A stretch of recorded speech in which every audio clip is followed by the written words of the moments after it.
This is Robin Lim, Ibu Robin Lim. I'm here in Bali. I'm actually packed and ready to leave for the Philippines, where we have a team on the ground that has been since the October 15th earthquake. They've been feeding 300 to 400 people a day. And then, as you know, on November 8th, the central Philippines was devastated by a terrible typhoon. It's actually Typhoon Yolanda, also called Haiyan, was the biggest storm in the history of humanity to ever make landfall. The Philippine government was able to, with 5 days' notice, evacuate over 800,000 people off of the coastlines of several islands. All of those people are hungry, homeless, and thirsty, and they're having a difficult time surviving. So let's talk about what our vision and mission really is. For me, it's very personal because I am Filipino, and it is my motherland, and it's very hard for me to not be emotional about what's happening. And it's one of our founders, Ibu Ani, and here in Indonesia, and one of our big workers within our nonprofit foundation, the partnership of when we say Hat and Wada, Father Rocky, they always say we stand with the least, the lost, and the last. So if you consider the scope of this current Philippine disaster, 11.5 million people have been harmed by that storm. Previous to that, there were the people in the earthquake. So I would say that right now on Earth, there's a record number of human beings right there in the Visayas that are just barely surviving. And they definitely qualify as the least, the lost, and the last on Earth right now. But Bumi Sehat does focus itself on pregnant mothers and babies. And why do we do that? Because we realize that as a collection of humanitarians, we can't tackle the entire problem. We just can't do anything like that size. But we can target people. And we look at who the least, the lost, and the last are. Within this disaster, who are the most marginalized and underserved people. It's easy to see that with 14.6% of all the Filipino population being pregnant at any given time, that the women who already were at risk, the pregnant women of the Philippines, the 14.6%, that's a staggering number of pregnant women who now have no medical services, no food, no clean water, and no shelter.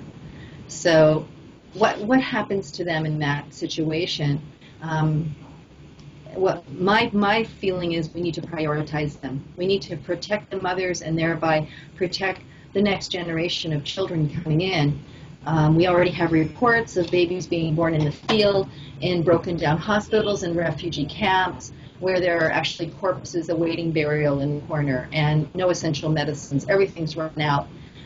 When those reports reach us, it's just agony to hear it. But we do have some really practical solutions because we have worked in these disaster zones before, and our focus has always been maternal and child health.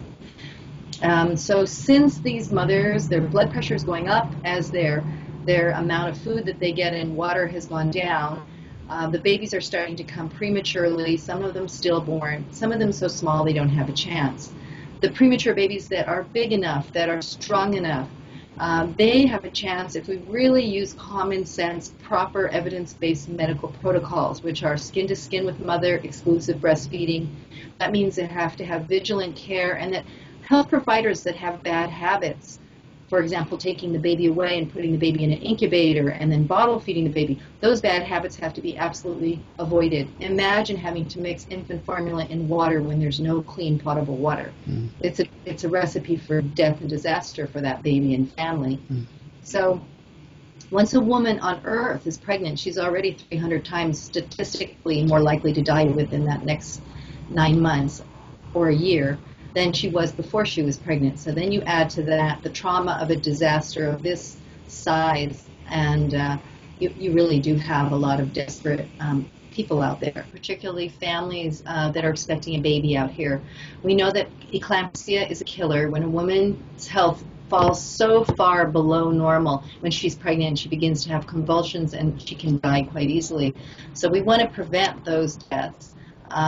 Here are our methods. We know that that we have certain basic needs that have to be met.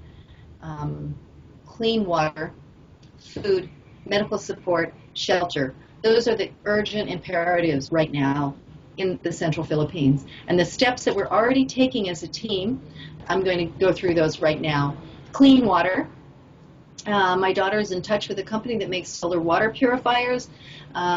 Most of the locations there in the Central Philippines have no electricity yet. The ones that do have intermittent electricity. So we need a clean water purifying source that doesn't need to be plugged in. Any of you out there that can donate us those sort of solar suitcases, water purifiers, please do. Remember, if you donate something in kind, we need you to actually find your own funding to get it to us to ship it, because we can't really handle the logistics of shipping ourselves. We can receive it on the other end. Excuse me, where would people find how to get those to send them to you? Those are all by contacting our different contacts, and we're going to put that up on our website. You, Bruce, Lakota. I'm going to be in the field in a couple of days, so I'm not going to have constant contact, but we will put up our addresses, where to send in Manila and where to send in Cebu. Those are our points of contact. Medical support, we've submitted a list of essential medicines to Direct Relief International. They partnered with us in Aceh, in Padang, in Jogja. They partnered with us in Haiti. They are the best way to get fully stocked with those essential medicines, particularly as they pertain to birthing women and children. So that's happening. My team at Bumisehat in the past 2 days has packed me a fully stocked mega birth kit, which I'm taking with me on the airplane. Further, smaller additional individual birth kits for traditional birth attendants and Filipino midwives are also being ordered. So an essential need when you're in a delivery room, particularly if the birth is high risk, is you need light to see. And We Care Solar with Dr. Laura Stachel has already been sending solar suitcases particularly for delivery rooms to the Philippines, and ours is on the way to Manila right now. Food, World Health Organization has been able to guarantee over 9,000 good tasting, healthy, high protein bars. They're coming from Brisbane. They're being shipped tomorrow to Cebu. That represents 9,000 days of survival. And in fact, if someone just ate half a bar a day and saved the other half for tomorrow or shared it with another person, they would have enough essential nutrients to really be strong compared to if they, were eating packaged noodle soup dry, which is what happens in those survival zones. Ida has got Soy Joy involved. Judita, who's an Italian doula in Los Angeles, has got donors lined up. Again, their challenge is shipping to the Visayas.